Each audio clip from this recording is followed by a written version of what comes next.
They say he lived for 4,000 years. They say this tree was planted by Agastya 6,000 years ago. So this is called as Dodda. It's believed that Agastya Muni left his subtle body here with this linga.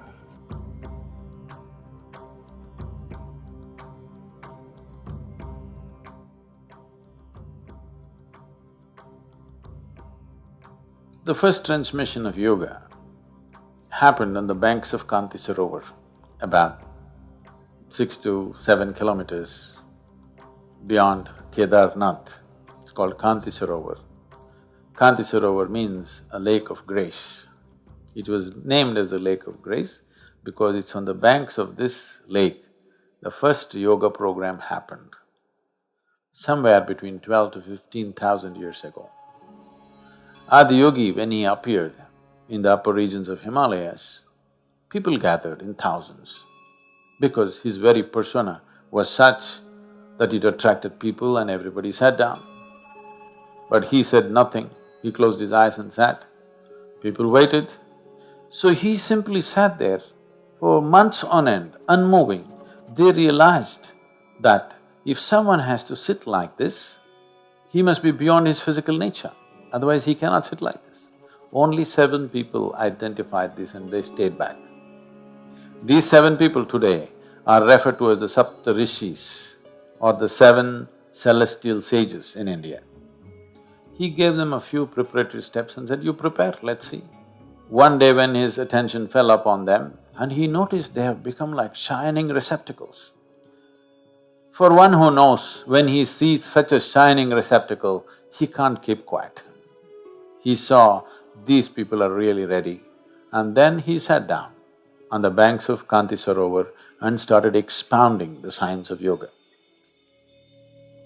To assimilate this science, to assimilate this knowing and to integrate that into the human form, they went into long periods of hibernation. The most prominent of them, one who is very, very significant for us, the one who chose to travel south, Agastya, or one who is known as Agastya Muni, went into his sadhana in a subterranean space. The legends say that he stayed there in the subterranean space in a mode of hibernation for thousands of years. And then when he came out of it, having completely integrated the knowledge as a part of himself and his system, not as a intellectual property, but as a reverberating process of his own human system, he decided to fulfill his mission of going south. And of all the 7, he became the most prominent because of the vigor with which he spread this across the southern part of the subcontinent. He set up probably over, from what I have heard of, over 700 ashrams in the country. Many small places, that's not counted, proper ashrams where sadhana went on and he established some kind of a guru in the place and so that sadhana could go on. Over 700 ashrams he established around the country to make spirituality a part of everyday life. The depth of understanding and how he went about his work, with the energy and the wisdom with which he handled everything is quite superhuman in many ways. In many ways, Agastya is, you can say, you can call him the father of South Indian mysticism. Yoga came in a particular format to South India, to Agastya.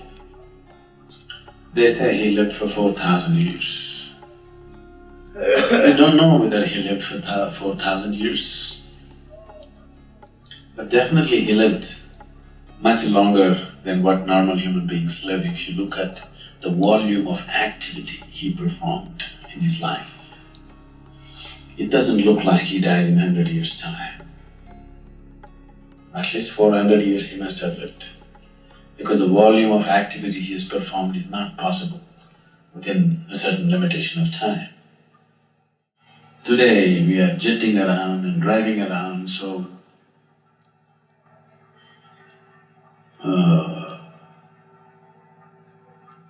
we are able to do so many more things in a short span of time.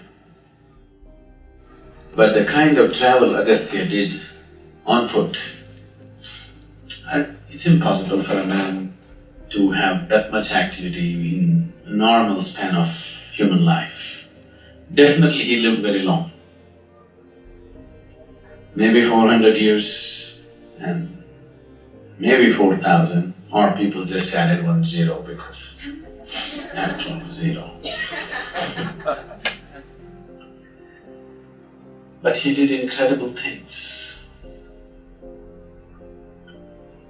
He was the one who sort of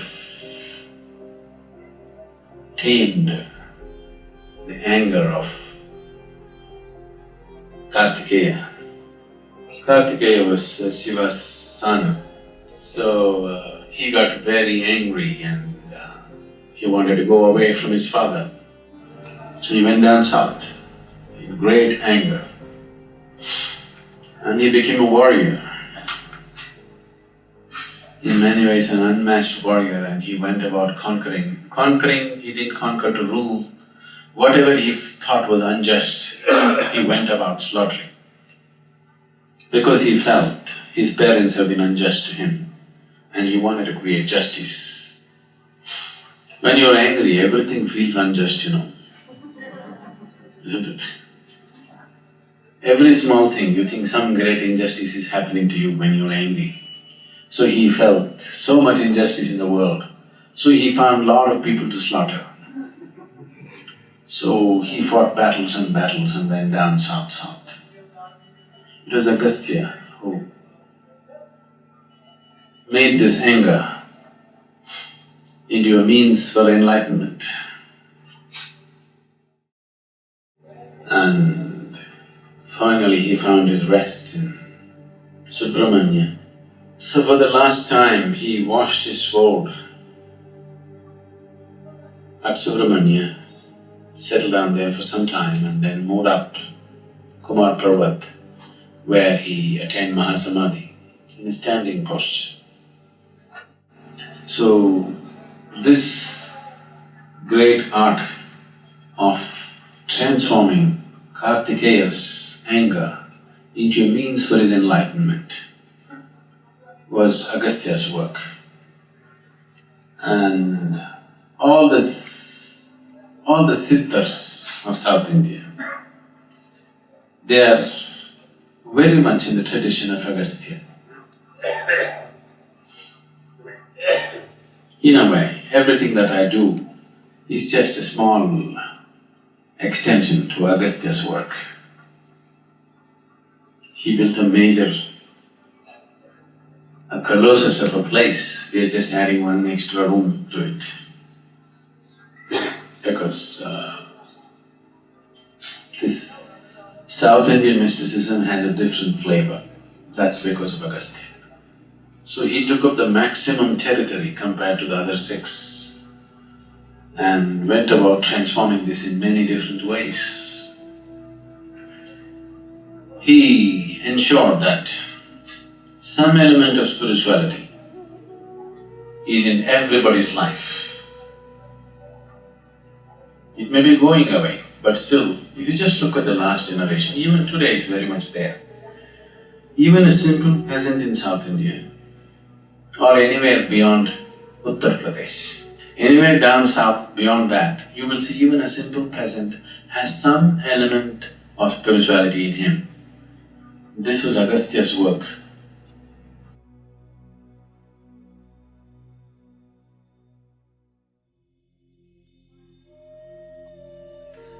This is an area where Agastya Muni walked. Probably he even visited this temple, either himself or probably one of his people, because the nature of the lingam is such which is in line with Agastya's way of doing things. So either it's himself or somebody like him or in his line of duty who have consecrated this linga, which is pure kriya, which is 100% energy work. No other things, no mantras, no tantras, no nothing. It's 100% energy work. That's the way I am, that's the only thing I know. I can just transform life from one dimension to another simply on the basis of energy. I don't know any chantings, I don't know any rituals, I don't know anything. Without any ritual, simply, just switching the energy from one dimension to another. You know what Gupta Kashi means? Gupta means secret. Kashi means, Varanasi, you heard of Varanasi? Kashi is the holiest of holy cities, one of the most ancient cities of learning. This was a place where hundreds of enlightened beings lived at a time. Every street you walked, you had an enlightened being to meet. So Kashi means the holiest of the holy. So that is the main Kashi. Just after Kedar is Gupta Kashi, the secret Kashi. Nobody is supposed to know about it.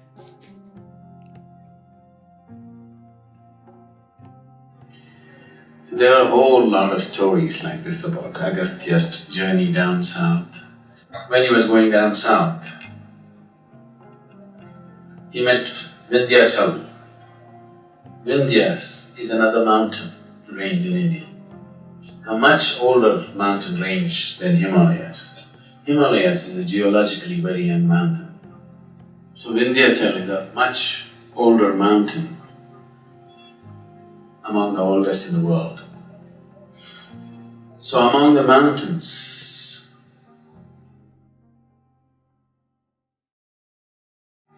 Himalaya was elected as the king of the mountains. So when Agastya was going down south, Vindhyachal was angry and he stopped Agastya and said, how can you do this? How can you make Himalaya the king? He's just a child compared to me. How could you make him the king? Now, Agastya knew when a mountain gets angry, it can be bad. When a man gets angry, it can be pretty bad. When a mountain gets angry, we don't know what he will do. Now, when Agastya sat down, because Vindhyachal was very devout, he bowed down to Agastya. So Agastya said, just stay there. Stay there, I'll go down south and come back. Then we'll look at your issue. So Vindhyachal remained bowed down, waiting for Agastya to come back. Agastya never came back. Next time when he came north, he went the other way, through Jagannath Puri, just to avoid Vindhyachal, so that he remains subdued, that he doesn't erupt as a volcano or something. So Vindhyachal remained he is small because he's bowed down. Himalaya is tall because he's standing up and still growing. Anywhere in the Deccan Plateau if you travel, almost everywhere, you will see in some village somebody will say, this is a cave where Agastya meditated, this is a place where Agastya did this. Of all the places in BR Hills, it's called Piligiri Rangana Betta in Karnataka, in Chamarajanagar district.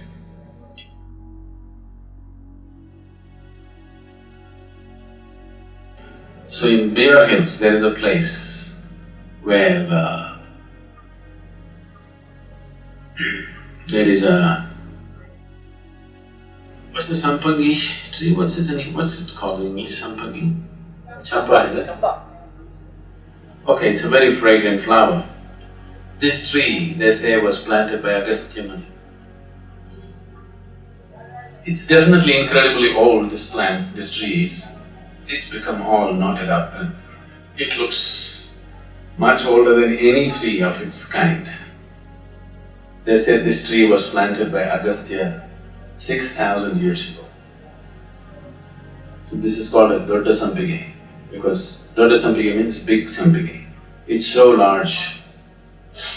And Agastya planted this tree and he stayed there for some time.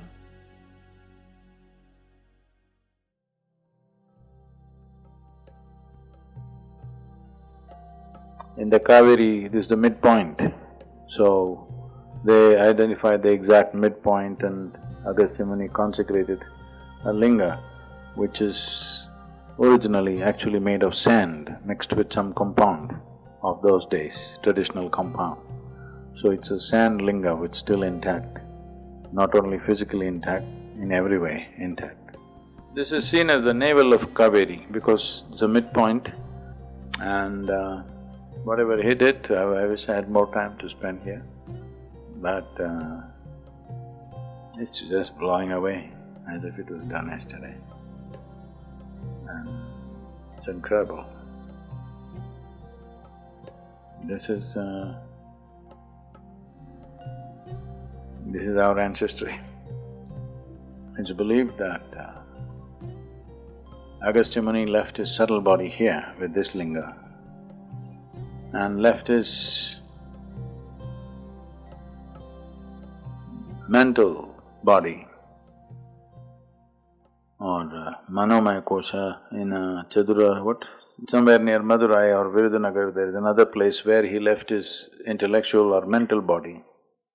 But he took the help of Kartikeya and took his physical body to Kailash, where Shiva was, and left it there. That's a spectacular way of doing things in the end.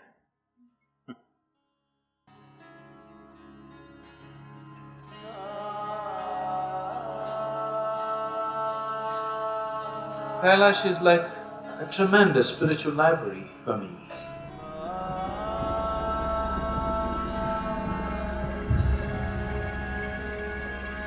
When they say this was the abode of Shiva, this is the abode of Shiva, it doesn't mean he's still dancing on the snow. It means that everything that he was is invested in that place. Not just him, everybody else who came. For me, the most significant thing was Agastya Muni. We know invested his energies in Kailash. So, Agastya invested everything that he was in the southern face of Kailash. That's incredible. This incredible means incredible. In terms of natural beauty, there are no words for it. But in terms of its power and energy, it's absolutely incredible.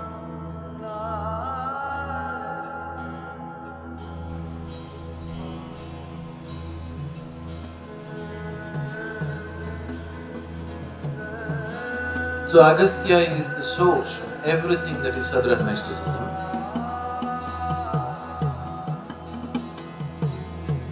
He is the very source of everything that I am.